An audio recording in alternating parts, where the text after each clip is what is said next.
Point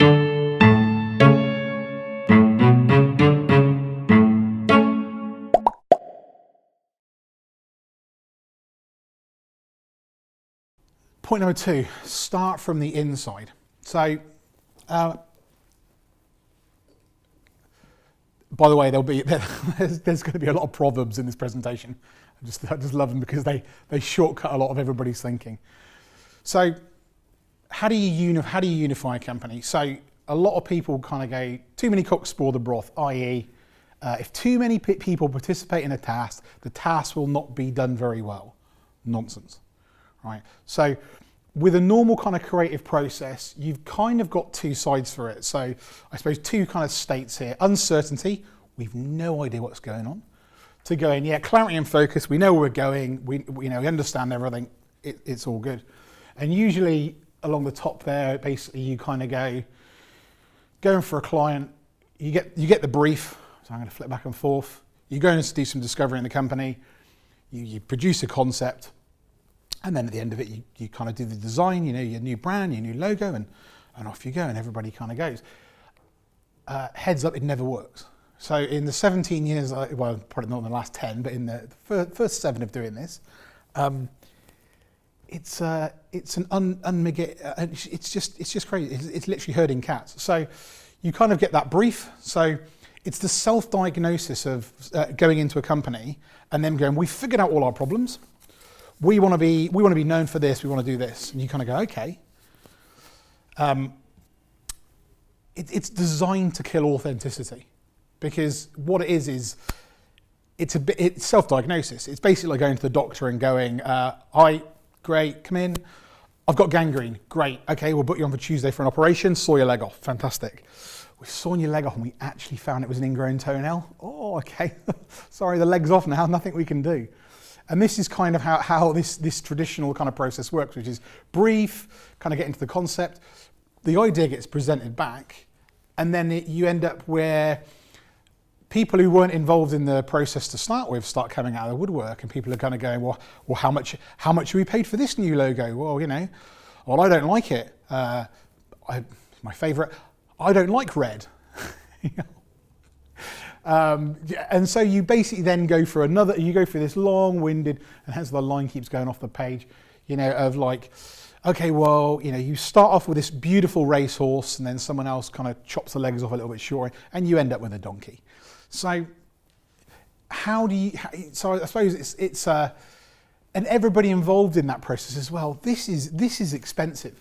This is really expensive, not just monetary wise as well, but also that people just get burnt out on it.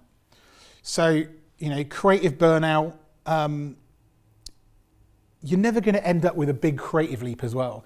You're kind of going to end up with kind of what you expected, because the problem has been dictated by the people who kind of go, yeah, this is our problem, come up with a solution for it. So, I suppose there was a bit of a person, literally this was about 10 years ago, where it was actually another job, and we were actually looking up literally an old-fashioned, not even an online dictionary back then, an old-fashioned dictionary, and we were trying to find something about creativity. And I came across this, and it was like, creative, it's an unusual solution to a predefined problem. So it's like, this is the thing we're trying to solve, here's an unusual solution, that's creative. If you put it the other way around, you go, kind of literally, there are briefs that kind of come in and go, right, you guys go away and be creative. It doesn't work, because you're being creative along the lines of, to solve what? Do you know what I mean? It's like, well, along what budget, with what? Who are we talking to? What are we trying to say? And it all falls flat. So we kind of we've got the same two kind of states along the bottom here, but we've kind of divided it into 4. So a little bit that we'll be going through today is goalpost alignment. So, sorry, just want to check before I go to the next slide. So goalpost alignment. You're basically starting off not knowing anything. Just assume you know nothing. It's so much easier. So just go in and go, give us everything. So we try and get as many people. So when I say about unifying brands, is try and get as many people in the company to be involved as possible. Now that sounds completely contradictory. I can see people in Marcom's departments just sweat this. They go, oh no, we're going to get Amanda out of that aged care centre. She's a nightmare. And you go, let her be a nightmare. Let her be a nightmare now, right? And honestly, we find the best stuff from people that you would normally not let be involved. There's this thing, always in companies where it's like all head office, all Marcom's department, they don't listen to us, they don't do this, they don't do this. Okay, tell us about it. So I always say, like, branding is the business of being professionally nosy. So literally we just go in and we literally go into places, talk to people, you know, and genuinely listen to them. A lot of the time we're not even asking direct questions, but it's like, let's just watch how you do things and how things are said. And you start noticing synergy between, you know, people who work in the mailroom and the CEO.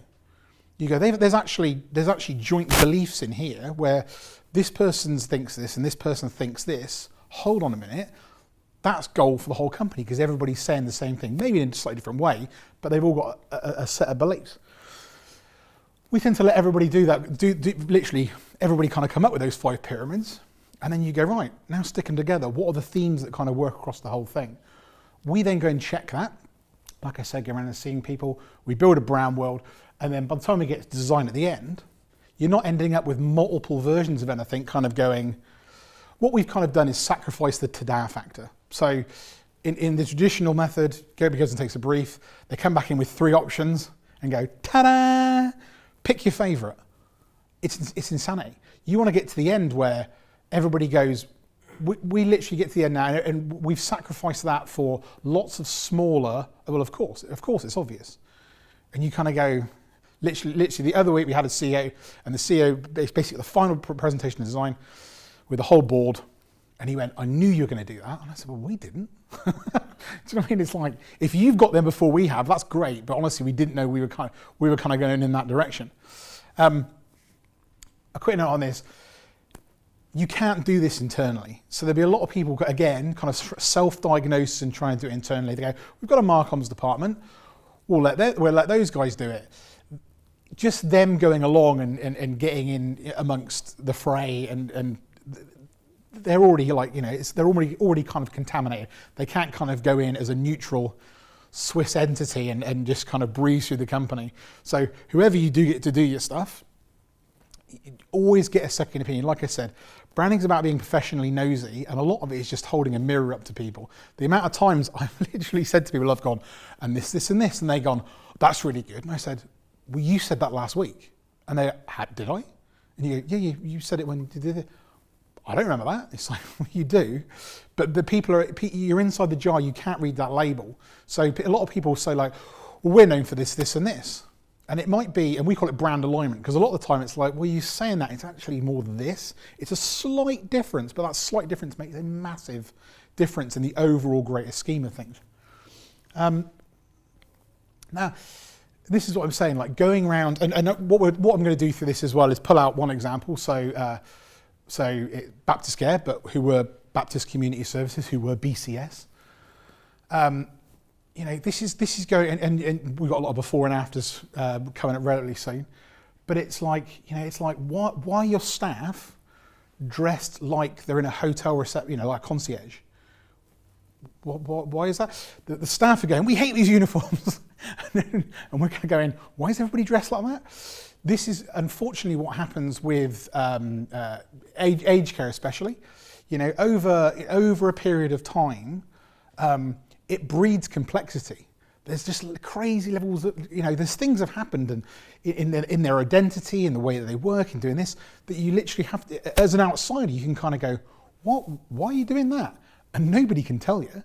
A lot of the time, there is good stuff in there as well. Occasionally, stuff will come up that will literally be, oh, well, we do this because of this. And you go, that's great. But a lot of the time, there's just whole layers of craziness. You know, I mean, so all of their stuff was, you know, this was the old logo, which could be mistaken as IBIS. You know, there was Baptist Community Services. Everything was in dark blue with the heartline squiggle that nobody knew what it was. Nobody knew where it had come from. You know, it'd been there, you know, I think they're 70 years. Do you know what I mean? And it's like, what's kind of going on there? Everything ends up being very grey as well and very old people's home. So I just say, you know, it's like, you know, like in here, you know, it's all dark wood and pastels and this green carpet throughout. A lot of aged care facilities, it's like, well, there's not really much personality. It's just meh, because that's the way old people like it. It's like, do they? Has anybody asked? Meeting lots of people. So again, this is, so yeah, you know, talking to staff, literally getting into the kitchens, getting into the mail rooms, getting into the, you know, getting in and meeting residents. There was probably one of the big tipping points, actually, weirdly, it was a maintenance guy, for BaptistCare was, we were walking through one of the facilities, and there was a guy, I think he was fixing like a curtain rail or something in a room. And we went past, and I walked around the whole site, and we come back up to the staff room a little bit later on, and he was still in there. And in my head, I was going, and he was actually sat in there with the resident watching telly, and I was kind of going, does the maintenance guy has he not got more stuff to do? And they said, oh, no, you know. I said, okay, I'll have a chat with him later on. So I had a chat with him, and I said, oh, you know, what's kind of the score with the resident? And he said, oh, well, I fixed the curtain rail, but he doesn't get a lot of visitors, so we were just watching TV together. And it was like, okay, why? Why are you doing that, right? And then you start realizing there's a whole layer of going, well, it's because it's not about just being a maintenance guy on site. He actually cares about the residents.